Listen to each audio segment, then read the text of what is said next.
Welcome into the Fight HQ podcast for UFC 293. Of course, I am Jason Floyd, and back joining me here on the podcast after feeling a little ill last week. He's back at it, Pete the Heat. Pete, as always, man, great to be talking to you. How you feeling, bro? Feeling much better. Thank you so much for doing the show without me last week, and appreciate everybody sending their well wishes. I was really sick, and definitely couldn't have done a show. Happy to be, on the better end of it now, and getting back into training, getting back into everything, and just trying to stay as safe as possible for my little one too. That was the hardest part. So now I can see her and all that stuff. So thankfully I'm doing okay. But we got a nice pay-per-view. Last week's card was crazy. It was absolutely nuts. From an audience standpoint, I thought the crowd was fantastic. And then this week we have an excellent pay-per-view. Some interesting matchups, a couple underdogs that I like.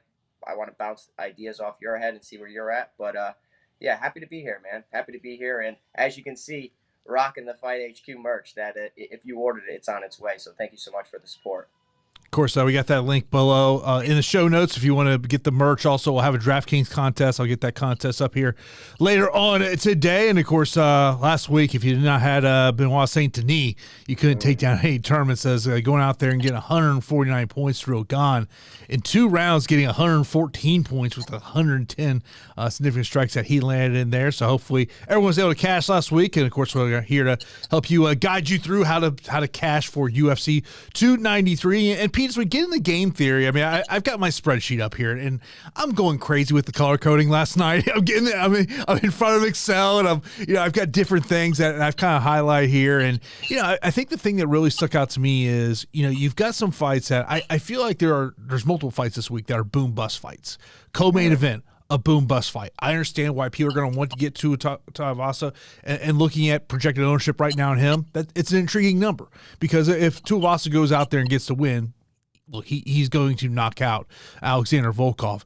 Tafa Lane, it's not getting a lot of ownership, but you're not going to feel good going to either side. That's a boom-bust fight. We saw, of course, that fight was going to happen a couple of months ago. And then there's some other fights that I look at that I say, man, I like the takedown upside. Someone like a Jamie Mullarkey, maybe a Nasrat Haqparast, a Charlie Radtke are some of the fighters that stick out to me. Yeah, absolutely. I think that we have some interesting matchups, and I am taking the home crowd into consideration for a lot of my breakdowns, just slightly. It's kind of like an X factor, and I do think that certain fighters will thrive in environments like that. It doesn't necessarily make me like the fighters from the area more, but it's something where if I'm already siding with them, and then I start to like. For instance, Tuivasa, I think will thrive in his own environment like that. He's a guy that will benefit from having the crowd, whereas sometimes the crowd can be used against you. Like, Derek Lewis, for whatever reason, is not a great hometown fighter. But yeah, I'm excited. And then I think from a construction standpoint, the argument is, do you want to get to the main event? Massive price tag associated with Israel Adesanya. Could be tons of volume. Could be, just a kickboxing contest for 25 minutes. Does he pay off the price tag? I do think that from a GPP perspective, I like the co-main event much better. Both sides of it, I can make an argument for both fighters. The Tafa Lane fight's a fight that I probably like more than the public, just based on the heavyweight division. And, maybe Tafa wants to get one back for that nasty, nasty eye poke, especially in his hometown. So. Another fight that I would put in that boom-bust category is the fight that's going to kick off the pay-per-view with Tyson and Anton. I mean, it's a betting line. If people have been watching that betting line, it's kind of flip-flopped on both sides throughout the week. That to me is, I mean, like, Tyson Pedro is one of these guys that I don't know if you have the same feeling that I do. He's kind of in that I don't trust list. I mean, he may go out there and get 120 points, or he may get 5. Yeah, I think like Tyson Pedro's previous performance against Modestas Bukauskas, left a sour taste in everybody's mouth, and we're kind of just like, ugh, can't trust this guy because he's low volume for the most part. If he's unable to be the dominant force in the grappling exchanges, I do think that he is, he's live to lose and be a step behind. And a guy in Anton Turkalj will test that, take down the fence, will push a high pace. Does make a lot of mistakes, and anybody who makes tremendous amount of mistakes, it helps Pedro, right? Like he's an opportunistic submission guy, opportunistic striker. But yeah, I'm with you. I think that fight's going to be, pivotal for the slate, given the price tag, given, you know, the small body of work that we have for Anton Turkalj, and, the inconsistencies of Tyson Pedro. I also like the takedown upside for Anton there. And I will tell you, I'll throw out some prize picks plays as we go through this card. There actually are a decent amount of prize picks plays that I do like if you want to play over there at prize picks, or if you're in a state where you can play prize picks. Of course, as always, we appreciate everyone tuning in here for the Fight HQ podcast. Of course, we're here Thursdays, 1 o'clock Eastern time for the most part. Sometimes maybe a Friday show based on our schedule. Pete's got training sessions going on, or I may be, traveling somewhere or whatnot. But as always, we appreciate everyone tuning in. Of course, be sure to smash that thumbs up button. We really do appreciate that. But let's get right into the fights. Main event, Izzy taking on Strickland, defending the middleweight title. Izzy is a minus 650 betting favorite, plus 460 for Sean Strickland. Of course, as we do this show, FanDuel prices are not out. So on DraftKings, we got a $9,700 price tag on Izzy, $6,500 on Sean Strickland. Pete, what's your thoughts? I mean, I like the fight for Israel Adesanya. I really do. I think that for Israel Adesanya, he's a tremendous kickboxer. I think the range is going to be something that Sean Strickland's going to have to overcome and deal with, and I think he's going to struggle in doing so. And also the fact of how Izzy will switch stances so often, giving his opponents different looks. I do favor Israel Adesanya. I hate the number associated with him, because I do think that Sean Strickland has more than a 20% chance of winning this fight, and he's about an 18% chance of winning this fight based on the probability. I think that, on any given night, he's an excellent fighter, and if he goes out there and he fights an MMA contest, he can win. If he just goes out there and has a kickboxing matchup, of course it's going to favor Israel Adesanya, who throws more than just punches, whereas Sean Strickland's primarily a boxer. I see Sean Strickland incorporating takedowns into his game. That's nothing new. We've always seen that in his training, but inside the cage, I think he struggles to be, to have that highest fight IQ. He's a very smart guy, and he plays the dumb card really well. But like as far as fight IQ, he's smart. And if you take takedowns out of it, he knows what he's doing. He just enjoys trading on the feet, and I do think a guy in Israel Adesanya will get the better of him. I think he's going to pick up a late TKO or a decision. But as far as price tag, like if this touches the later rounds, 6,500 Sean Strickland's a broken price tag given how talented he is, and I do think that he has more of a 20% chance of winning this fight. I definitely favor Israel Adesanya, but I'll get to some shares of Adesanya in case it's like a 200 to 300 significant strikes plus a late stoppage, which is something that I am somewhat forecasting. But the 6,500 punt for Sean Strickland is going to be one of the most popular plays on the slate. And obviously that is why ownership is so high right now on Sean Strickland. I mean, look, if this thing goes 25 minutes, at bare minimum, you want them in your cash games if you're playing cash. Yeah. Or, I mean, at 6,500, it will essentially allow you to get to whoever else you want. And a comment coming in from Ben, he says at 9,700, Izzy needs a first-round finish. I mean, look, this is the one thing I did like what Sean Strickland has said this week. He said, he goes, look, I can't stand at range and expect I'm going to beat Izzy in a range fight. He talked about, he said, it goes, I need to bring the fight to him. I need to be in his face. And to me, the one guy that really had done a good job with that, he didn't get the victory in the fight. You got to go back to UFC 236 and Kelvin Gastelum. Gastelum brought the fight to Izzy. Obviously, Izzy's a different fighter, now than he was there at UFC 236. But that to me is something that I look at in terms of this matchup is, can he make this, a dirty type fight, get into a phone booth fight with Izzy? I'm a little opposite on you on this one, Pete. I think Izzy's going to get a stoppage within the first 3 rounds. That's why over at Prize Picks, I like the less than 110 and a half significant strikes on Izzy. I like the under 21 and a half fight time minutes. That's me. If I'm attacking this fight from a Prize Picks, I'm more leaning at the less than the more than of what Izzy's numbers are at currently. Okay. Yeah. I mean, I don't see a first round finish coming. It could happen, but he's typically a patient fighter. If Sean Strickland makes tons of mistakes, Izzy will capitalize on it and with a counter shot. Absolutely. Let's say it does touch the later rounds. We have seen Izzy land 237 significant strikes against Kelvin Gastelum.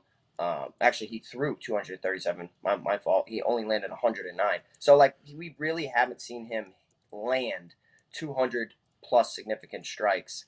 This could be the fight where I do think Sean Strickland's really good. I think kicks are going to be very important in this matchup for Israel Adesanya to give different looks to Sean Strickland. But I don't like the price tag. I think there's plenty of other 9,000 options, some short notice opportunities that we'll get to that I just think have higher, how should I say? I think they have higher ceilings. I really do. I think at 9,700, Israel Adesanya is somewhat capped as to what he can do based on his style. Yeah, I mean, I think when you look at this, Pete, and you bring up a great point, looking at some of those other 9,000 options here, look, I could save $700 and get to Justin Tafa. Obviously, high volatility. It's a boom-bust fight. I can get to Carlos Ulberg, who I think is another great candidate to go out there and score 100-plus points. And then I look at Charlie Radtke, who's making his UFC debut, and Charlie is kind of a rarity in the way the UFC constructs fights this time. He's been signed by the UFC since April. We typically don't necessarily see a guy outside of the Contender Series, the Ultimate Fighter, get signed and truly have like a 4-month training camp. Usually, most of the times, it's hey, you're stepping up on 2 weeks' notice, 3 weeks' notice. So that's kind of interesting. So that to me is and I was driving to the studio this morning, Pete, and I was having this thought. I was like, okay. There's a reason Izzy is a big affair as he is, and he should be. But I'm like, how does Sean Strickland get it done? And that to me is the question from a fight aspect. I keep going, how does he beat Izzy? I think he has to clearly just mix in takedowns to win close rounds. I just don't. I think that his ego is going to get him hurt in this contest.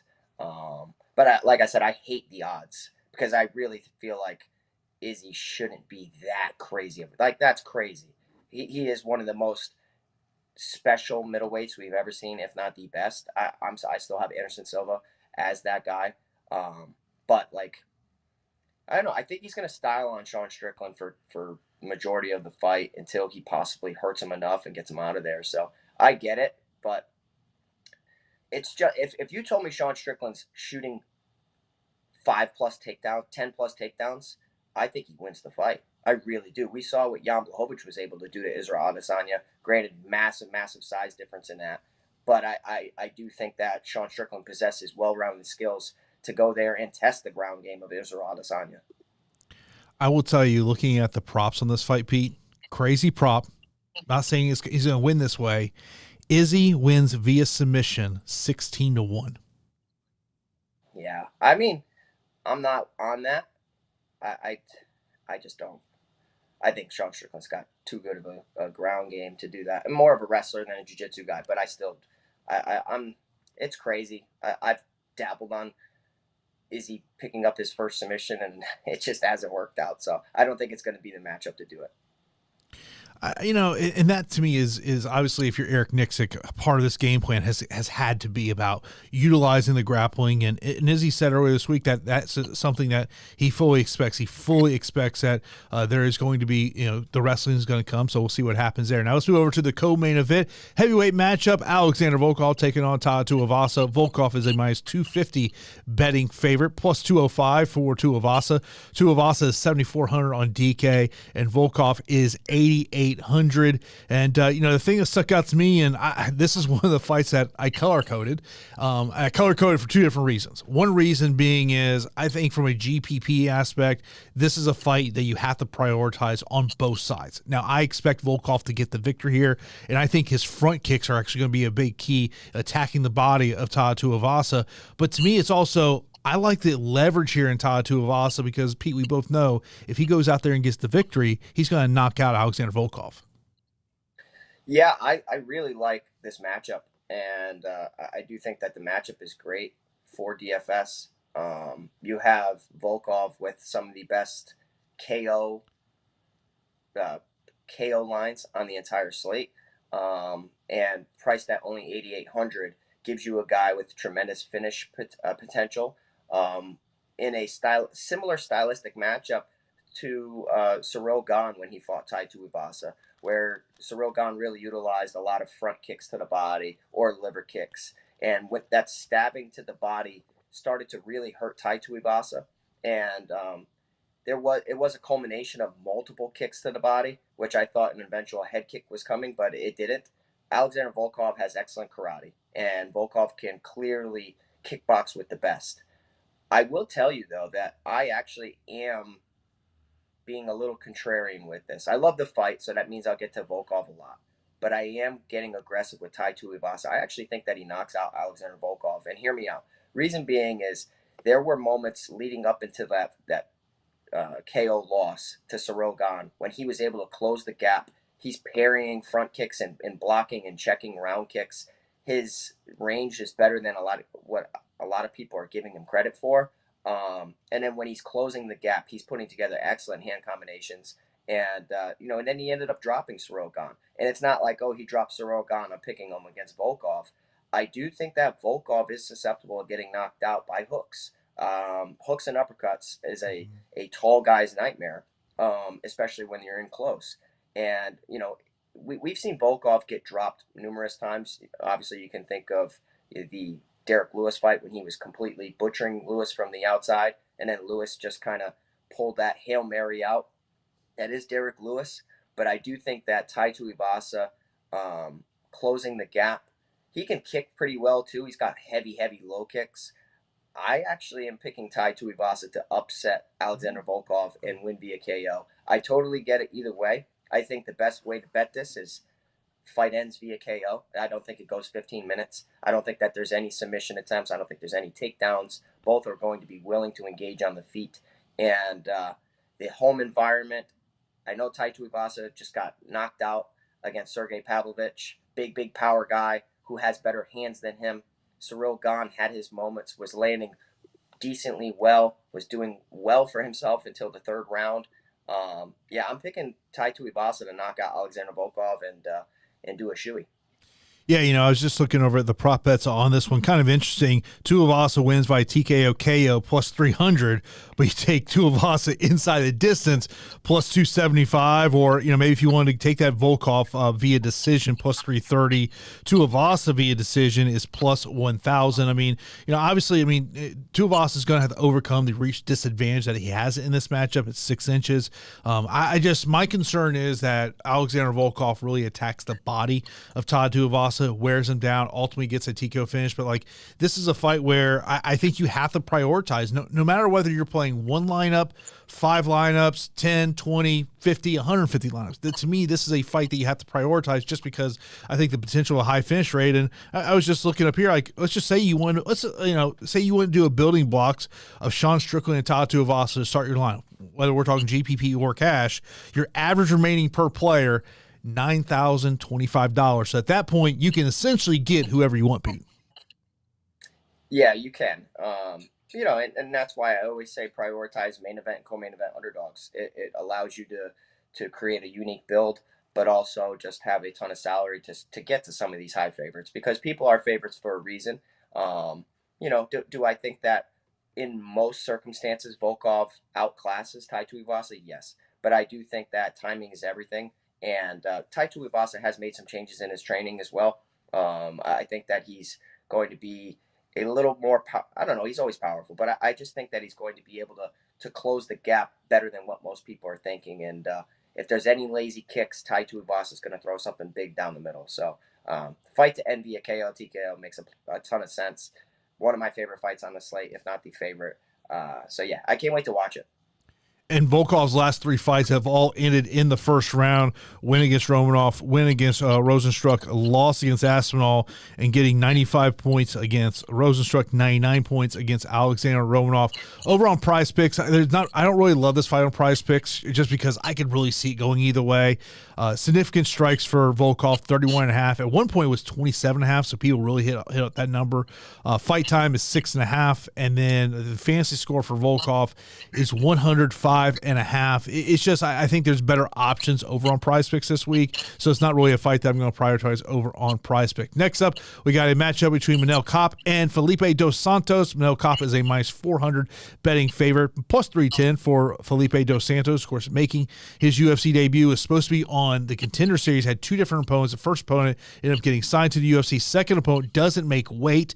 The fight gets scratched, so the UFC puts him in here when Manel Kape was supposed to take on Kai Kara-France. If you've not seen today's pre-fight press conference, Manel Kape and Kai Kara-France got into it. Is he coming to the defense of his teammate? And then who would have thought Sean Strickland is the voice of reason? I don't think you'd ever think those words come out of my mouth as Sean Strickland would be the voice of reason, but he was the voice of reason in this one here. Manel Kape is 9,300 on DK, 6,900 for Felipe dos Santos, Pete. Yeah, I'm not going to spend too much time on this fight. I don't think we need to. I think that Manel Kape is clearly in a favorable matchup.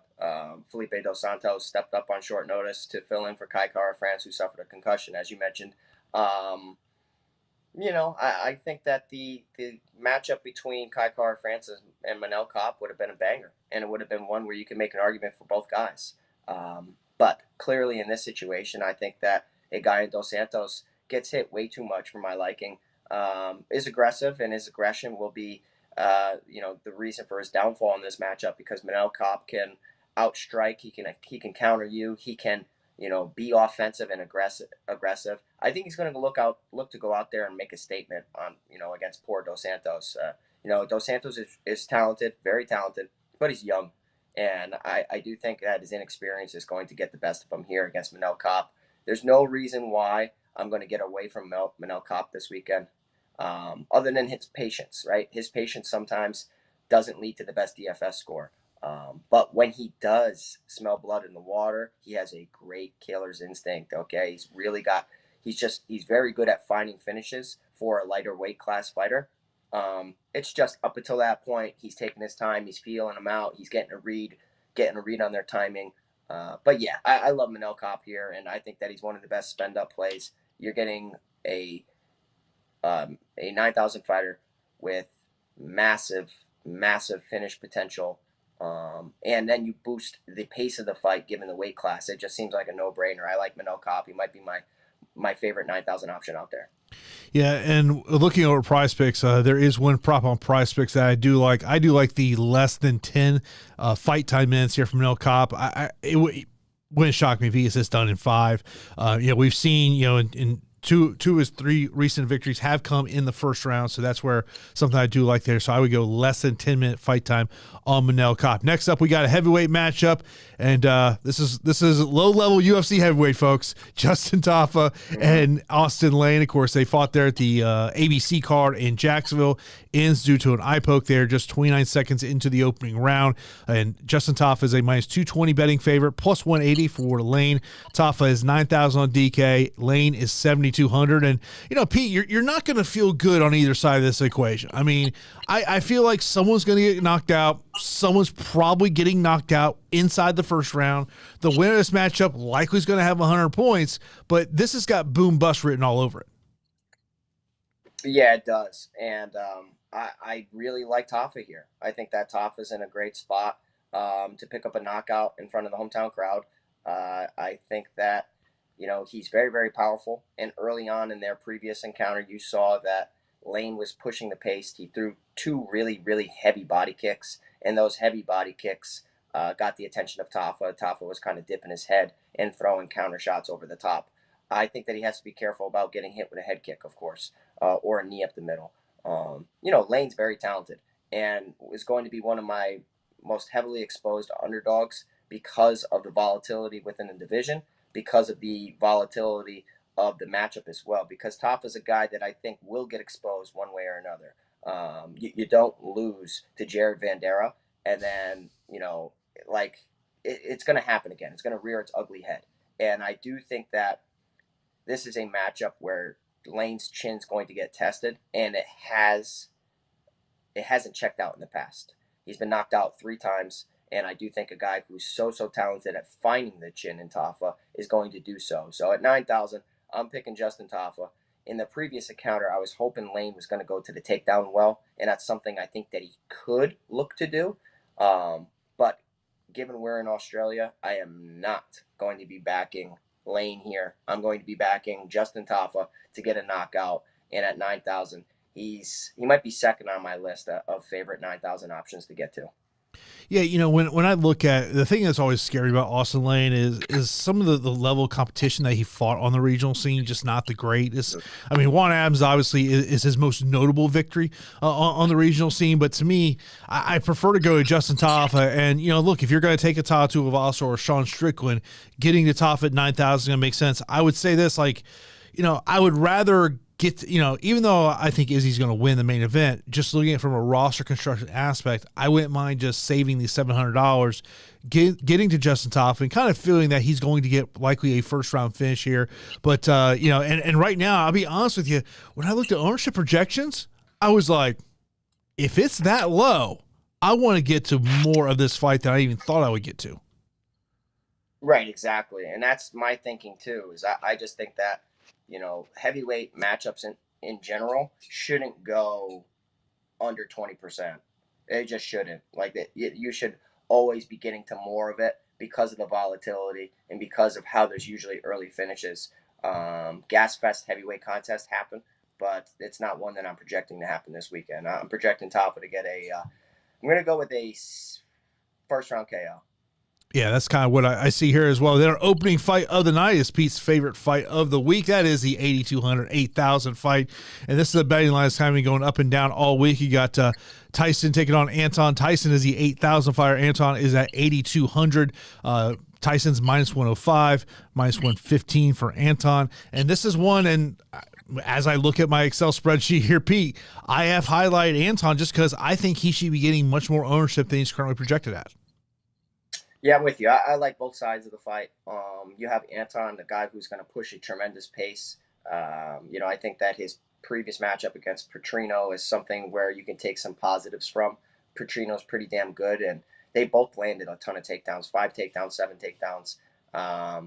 Anton is a guy that will wrestle to ground and pound. His submission skills are somewhat lacking. He can get a finish in that way, but I do think that Tyson Pedro has the better submission skill set. Tyson Pedro is the more physically imposing fighter, and I do think that, just given the pace of the fight, I like Anton more than the public, but I still am picking Tyson Pedro because I do think that his previous performance is kind of anomaly.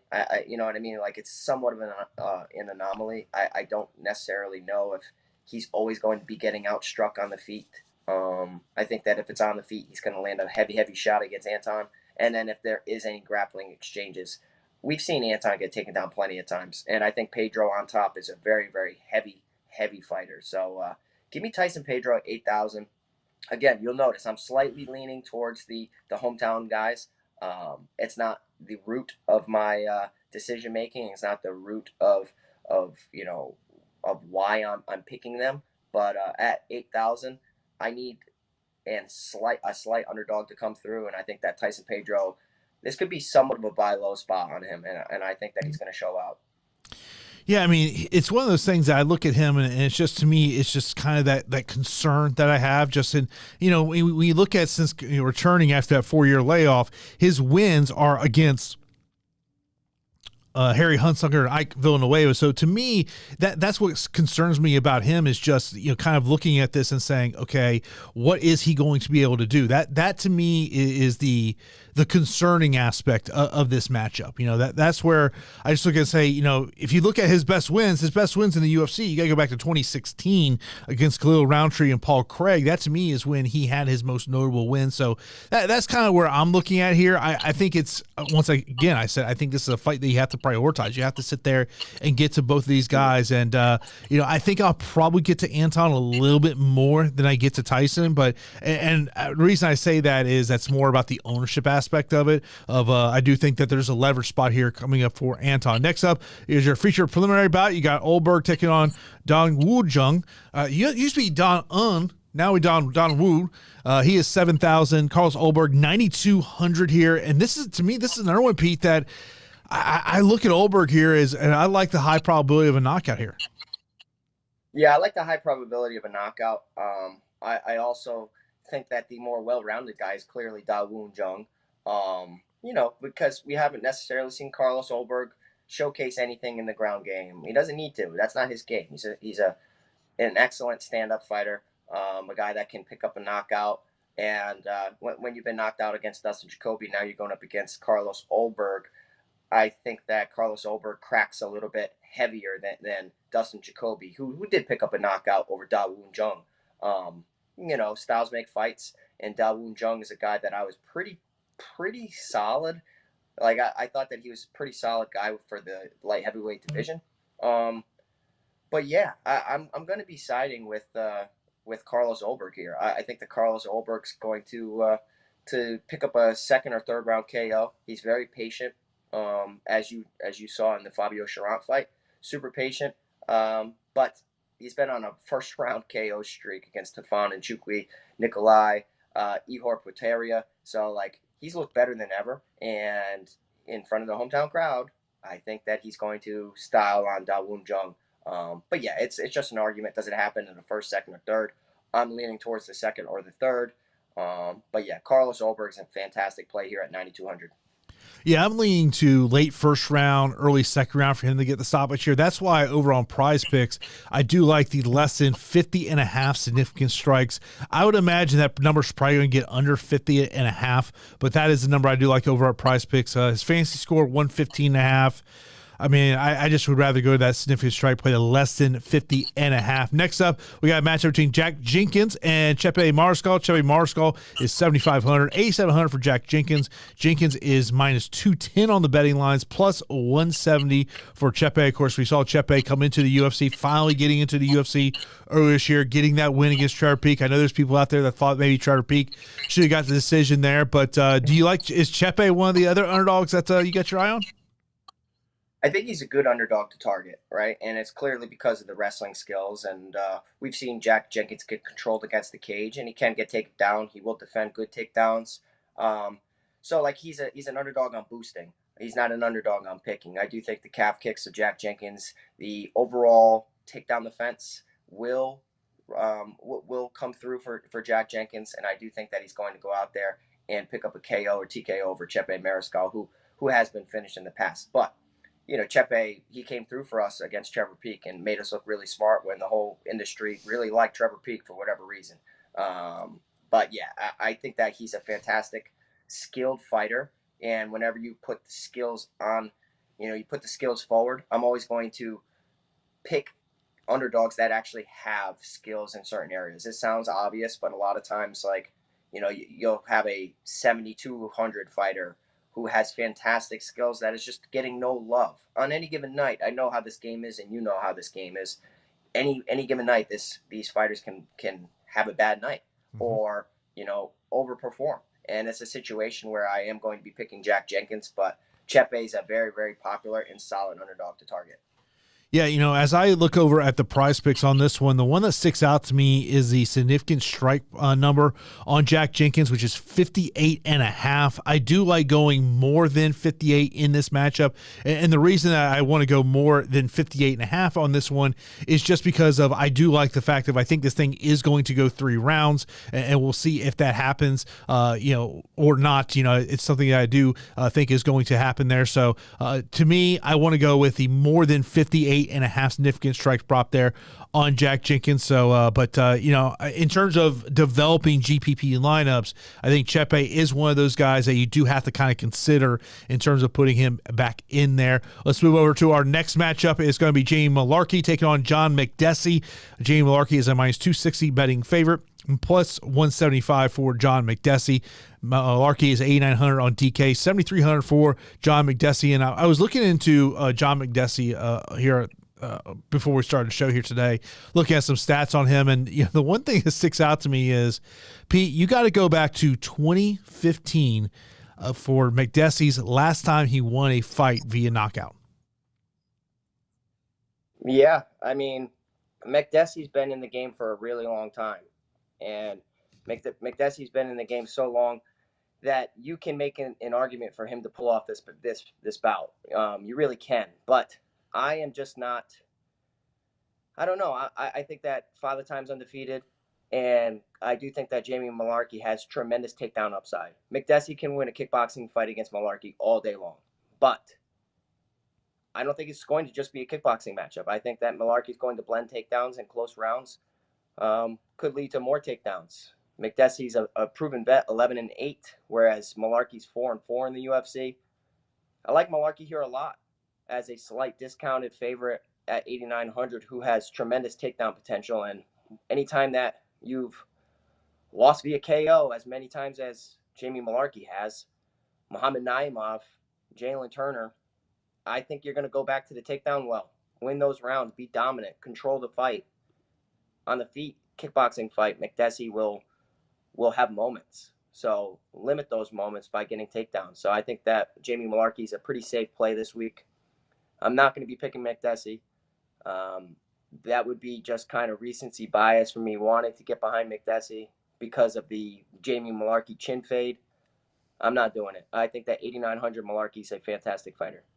Yeah, I mean, I look at, and I'm looking at that takedown prop over at Prize Picks, which is 1.5. I like going more than 1.5 takedowns because I just feel like if he's going to win this fight, it's going to be him scoring takedowns.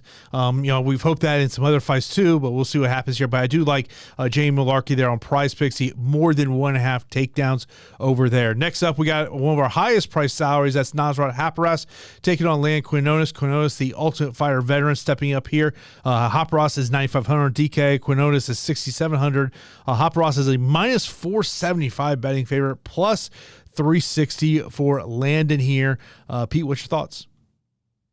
My thoughts are things are crazy over here. You see me moving around like an animal, just trying to dodge all these bullets, and it's insane. You working on head movement? I mean, was that part of the morning session? I'm working on everything over here, sprinting up and down stairs, grabbing this, grabbing that, helping this, helping that. My goodness. Whew. And I'm sweating like crazy because I wore the hoodie just so you guys could see. And it's what's it, like 95 degrees out here in September. Wow. But regardless, yeah, it's crazy. We're having like the craziest heat wave up here.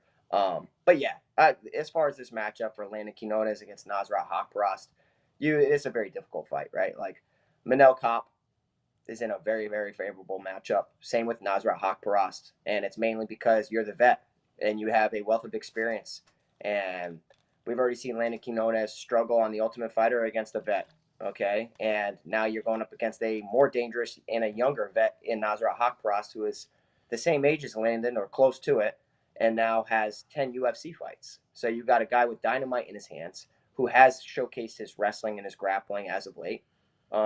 He's just going to be too smart for Landon Quinones. I think that Quinones, it's a win for him to be in this situation and getting a second chance in the UFC. So you sign that contract, you take whoever the hell they give you. But yeah, I think that Nasrat's going to style on him. Tremendous takedown upside. There is late finish potential for Nasrat as well. For a parlay, I know it's big numbers associated with it, but I would probably start it with Nasrat Haqparast and Manel Kape as the first two legs. Granted, they're very, very chalky, but I think it's just a smart way to start a parlay because there should be no reason why these guys lose these fights. Yeah, and obviously, I think you got a nice little leverage spot here for Haqparast in terms of ownership we're seeing over on DraftKings, and I'll tell you, I love the under 13.5 minute fight time. If Jason Knight can go in there and submit him as quickly as he did, to me, I look at Haqparast and over on Prize Picks at less than 13.5 fight time minutes is one that sticks out to me. Then, of course, up next, we've got the UFC debut of Charlie Radtke, the CFFC welterweight champion. I mentioned earlier on the show. He's been signed by the UFC for a long time. He signed back in April. Now he's taking on Blood Diamond here. Of course, Charlie is a minus 330 betting favorite, plus 260 for Blood Diamond. Radtke 9,100 on DK, 7,100 for Blood Diamond. And Pete, we all know the deficiencies of Blood Diamond. So, like, if you're in the corner of Charlie Radtke, the mindset's got to be, let's get this fight to the ground. Yeah, and I will tell you that Charlie Radtke is a guy that has been working with one of my friends and one of my previous coaches when I was out in New Mexico, and that's Mike Valley. And I found that to be interesting because I didn't know that necessarily going into this breakdown. But working with Mike Valley is essential for what a lot of guys, he's helped so many careers. I mean, look at Bilal Muhammad. I mean, look at what he's done. And you got is Ignacio Bahamondes, another guy from that camp. And, I do think that they're going to be too smart for this matchup against Blood Diamond. Blood Diamond's only way to win this bout is on the feet and keeping it a kickboxing fight. That doesn't mean Radtke can't hurt Diamond on the feet. I think that he has to get Diamond to respect him on the feet, and the takedowns will come easier. On the outside, it's just Diamond is live to pull off a decision win if it's just a kickboxing bout, but I don't think it's going to be. I think that Radtke's going to be tough. I think Radtke throws damn good combinations in his own right, and I'm seeing a lot of head movement and switching stances and blending the hands into takedowns, and that's what he needs to do in this matchup. I think that Diamond's going to be one of the few hometown fighters to walk away with an L. And I think that Radtke's going to get it done via submission in the second round.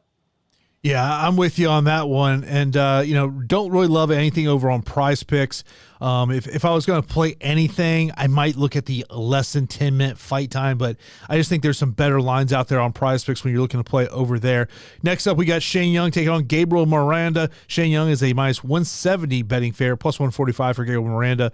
Young is 8,600 on DK. Miranda is 7,600 on DK. And, of course, if you're Shane Young, I mean, look, this is – I've been talking about this on my podcast the past couple of weeks, is if you're a fighter who's lost 2 in a row, or in Young's situation, he's lost 3 in a row, is they've got to start making room for all these guys who are signing off the Contender Series. Shane Young's fighting for his job on Saturday. I don't think just the decision win will keep your job. I mean, it may, but I think like an impressive performance is what you need to keep your job, given all these Contender Series guys. And, I think it's a blessing that he got a fight in general. I mean, he's 1-4 in the UFC on a 3-fight losing streak to Ludovic Klein, Omar Morales, and Blake Bilder. He was a favorite over Blake Bilder at minus 150. He was an underdog against Omar Morales at plus 156. His slight favorite again, over Ludovic Klein. I do think that this is the problem I'm having with this fight. I think Gabriel Miranda has higher upside because of his clear submission skills and how live he is to pull off a submission. My issue is, can he attempt enough takedowns to get in that position? Because I think Shane Young will be solid defensively. All he needs is one, right? So it doesn't matter if he's 1 for 8. If that one takedown puts him in a great position, I think that's when you see Miranda's skills.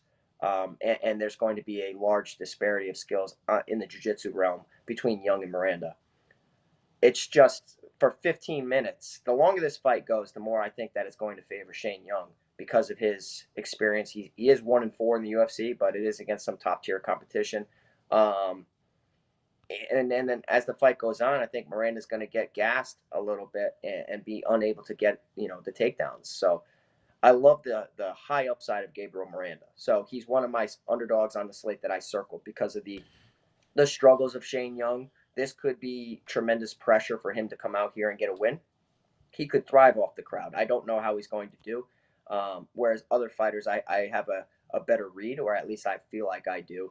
I think that Gabriel Miranda is one of the best underdogs to pick up a finish next to Tuivasa. So I'm going to prioritize getting to him.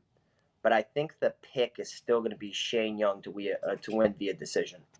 Yeah, I mean, I talked about earlier on in the show about how I've color-coded certain things here on my spreadsheet, and one of the things that I've color-coded is leverage spots. And to me, this is a leverage spot with these two guys because there's just not a lot of ownership coming on either side of the equation. You mentioned about the upside that Miranda has to go out there and get the finish, and I'll tell you, over on Prize Picks, I actually liked the less than 11 fight time minutes on this one. So to me, it's going to that is something that sticks out to me in terms of this one. But I always talk about it is when you have access to ownership projections, you got to find the fights that are just not getting the ownership that where you might have leverage on these bigger GPP fields. So this is a fight that I'm kind of keeping my eye on, and it'll probably be something throughout Friday and into Saturday, watching some more fight film and kind of making that decision of which side I want to be more heavy on. Now, our opening fight of the night is two guys who are making their UFC debut.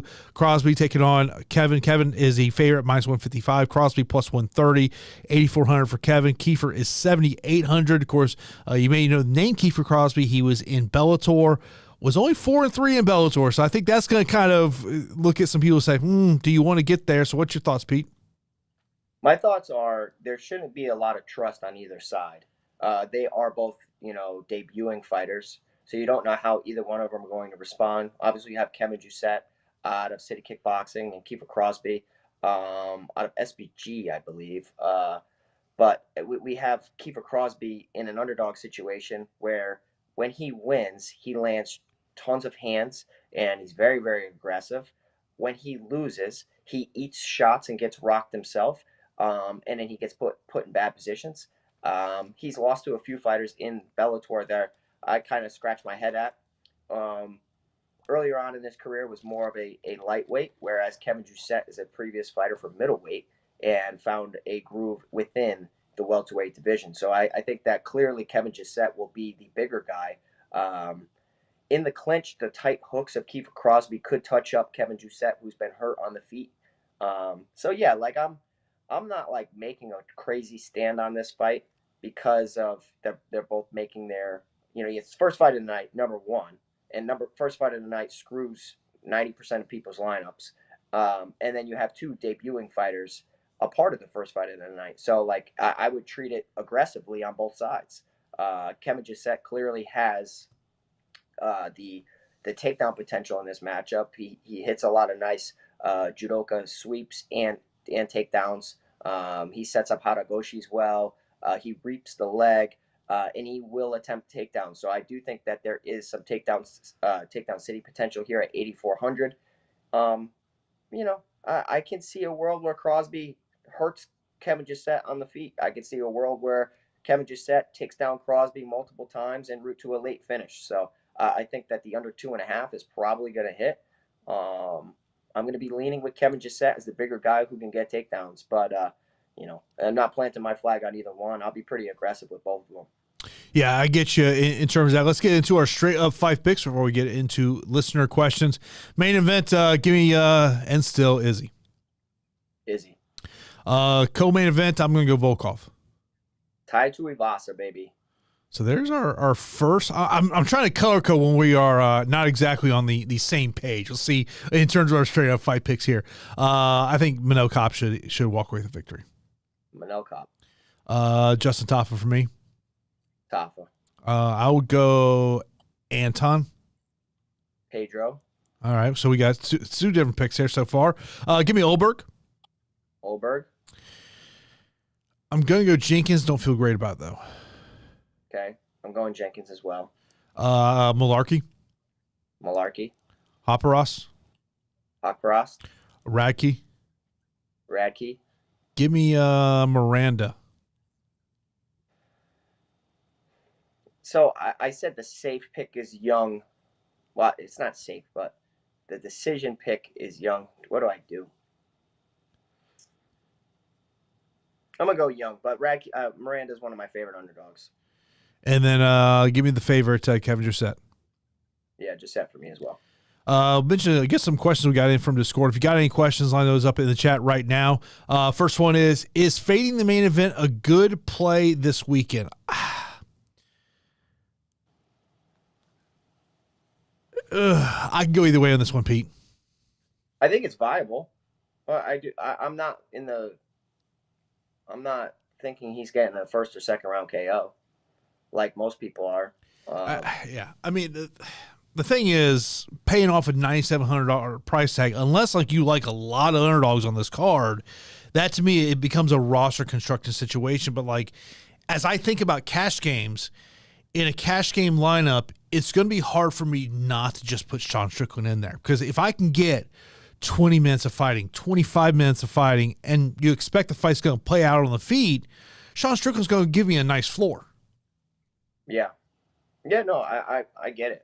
I totally get it. I just do think that some other 9,000 options.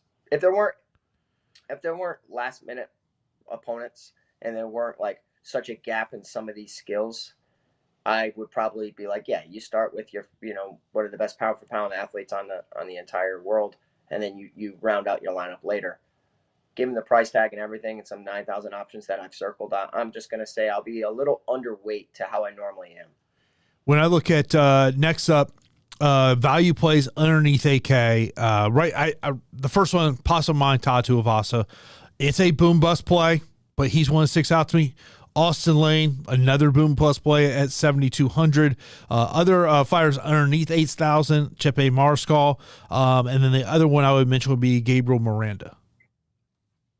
Yeah, so you hit on every single one. If I had to rank them personally, my ranking would be Tuivasa, Gabriel Miranda,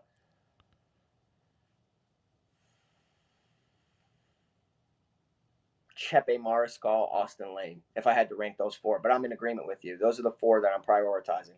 Yeah.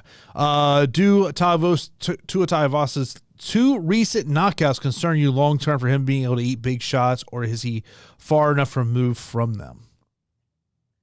Yeah, I mean, the Pavlovich one was worse than the Gane, in my opinion. I mean, there's damage, and he's been knocked out against Junior Dos Santos, Cyril Gane, and Sergey Pavlovich. But taking shots to the body is damaging. But he was rocked and knocked out against Cyril Gane as well. But I don't know. I think it's okay. December to now, that's fine. I mean, it's September.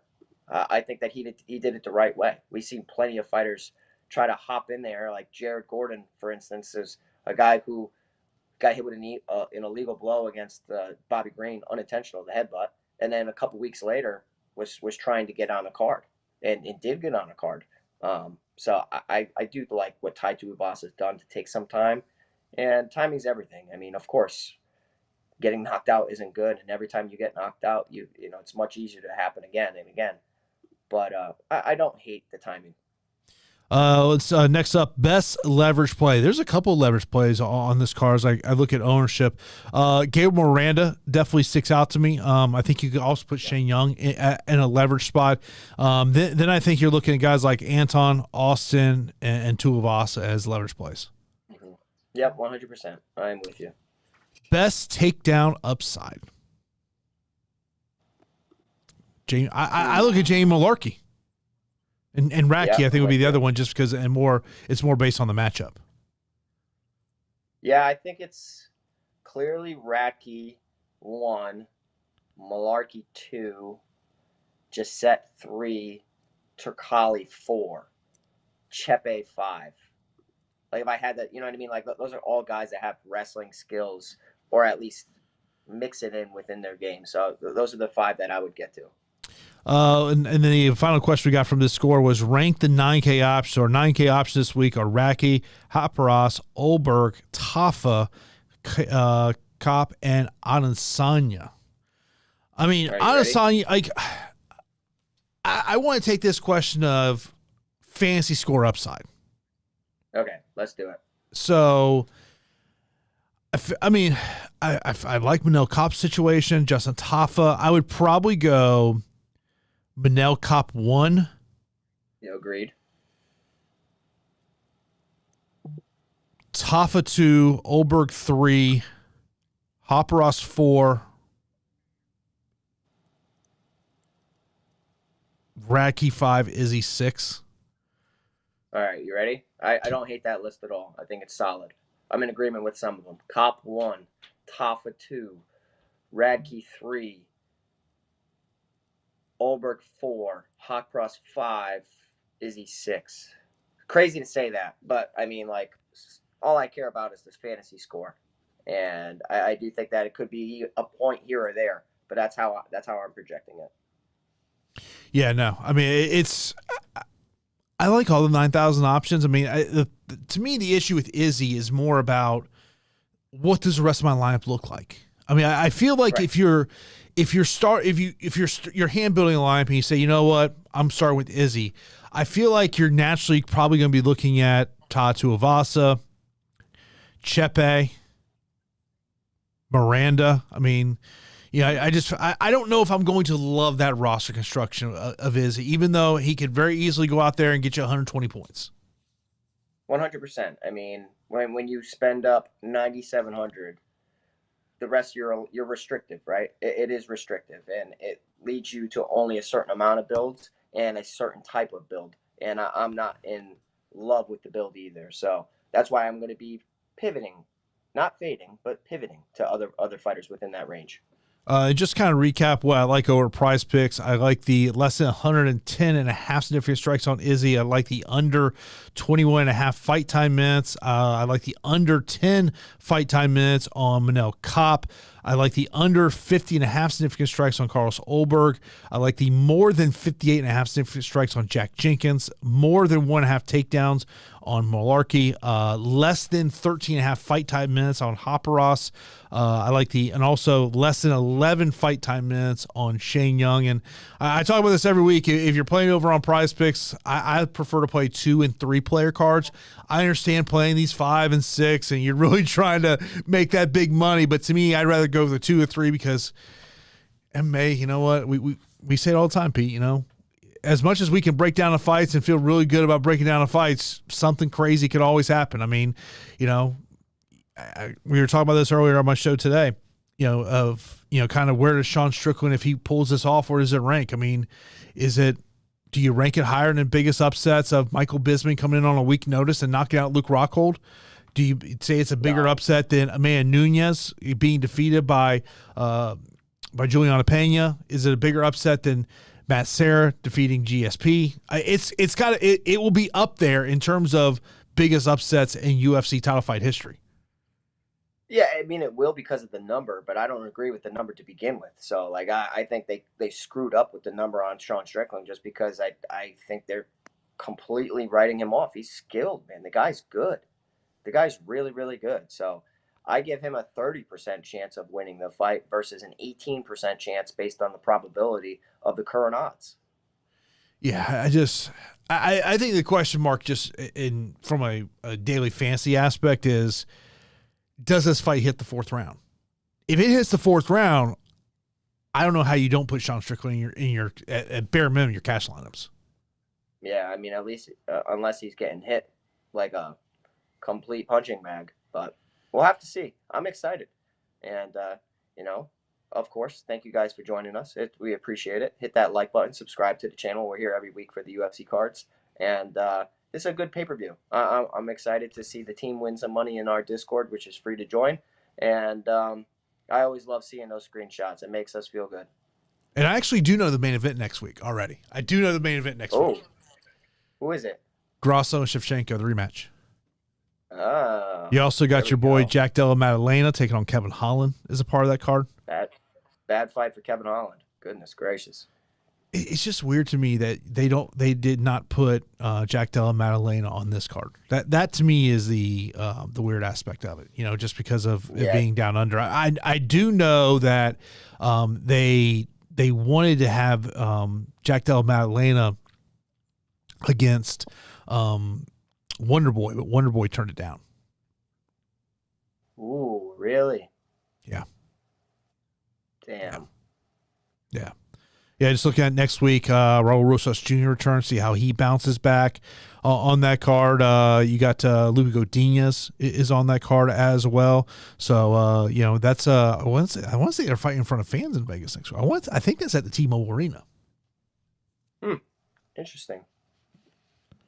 I'm pretty sure it's at. Yeah, I mean, it's at T-Mobile. Yeah, I think we're gonna have a lot of KOs this weekend, Jason. I really do. Like, most likely finish in the main event, KO. Most likely finish in the co-main event, KO. Most likely finish in the Kape dos Santos fight, KO. Tafa Lane, KO. Ulberg Jung, KO. That's a lot. There's a lot of people getting knocked out on one card. I mean, Sam's number's probably like, 10.